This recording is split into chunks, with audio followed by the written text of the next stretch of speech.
राधे राधे।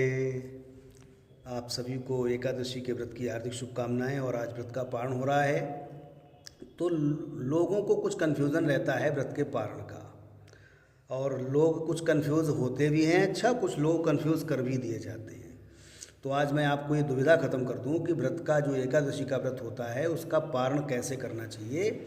उससे पहले अगर आप चैनल पर नए हों तो प्लीज़ इसको सब्सक्राइब कर दीजिए। और हाँ, ये विधि मैं जो आपको बता रहा हूँ ये सबसे ठीक और सबसे सरल विधि है, और ये एकादशी के व्रत के पारण में आप हमेशा इस्तेमाल कर सकते हैं।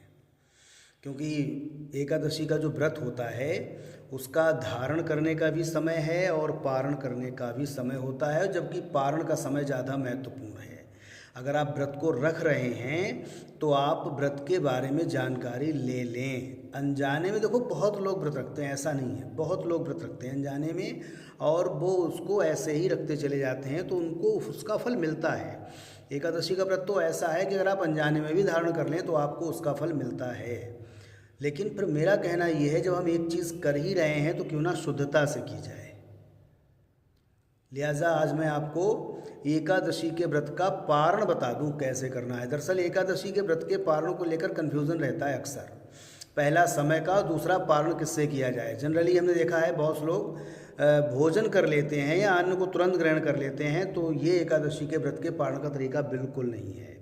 पहली बात तो एकादशी का व्रत का पारण कभी भी एकादशी में नहीं होता है। बहुत से लोगों को मैंने कहते सुना है वो रात में अन्न को कुटक लेते हैं, गलत है ये हमेशा द्वादशी में ही होता है, दूसरे दिन ही होता है। लिहाजा आप इसका पारण हमेशा दूसरे दिन ही करें, और उसका समय ज़रूर पता करें। क्योंकि व्रत अगर आप धारण कर रहे हैं तो ये जिम्मेदारी समझिए आप। जैसे एक तरीके से अगर हम कोई अनुष्ठान ठान दें तो हमें उसके लिए फिर लगना पड़ता है, वैसी एक जिम्मेदारी आपकी है कि एकादशी अगर व्रत धारण कर रहे हैं तो आप पारण के बारे में जानकारी लें। और पारण में आपको बताऊं सबसे सरल तरीका क्या है। वैसे तो एकादशी के पारण की बहुत विधियां हैं, लेकिन सबसे सरल विधि जो हम लोग गृहस्थ हैं वो बताएं आपको। क्योंकि ऋषि मुनि और संत जो बताते हैं वो अपनी बताते हैं, तो हम उनको फॉलो नहीं कर सकते, इतना संभव ही नहीं है, क्योंकि वो हमको भी फॉलो नहीं कर सकते। हमें सरल विधियां ही चाहिए हैं, हमारे पास समय उनके हिसाब से अलग होता है।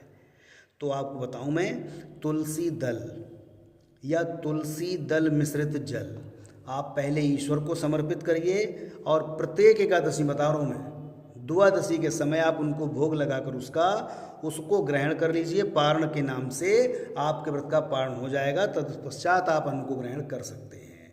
अगर फिर भी कोई समस्या हो तो आप कमेंट जाकर लिख सकते हैं। बाकी हर इच्छा। राधे राधे।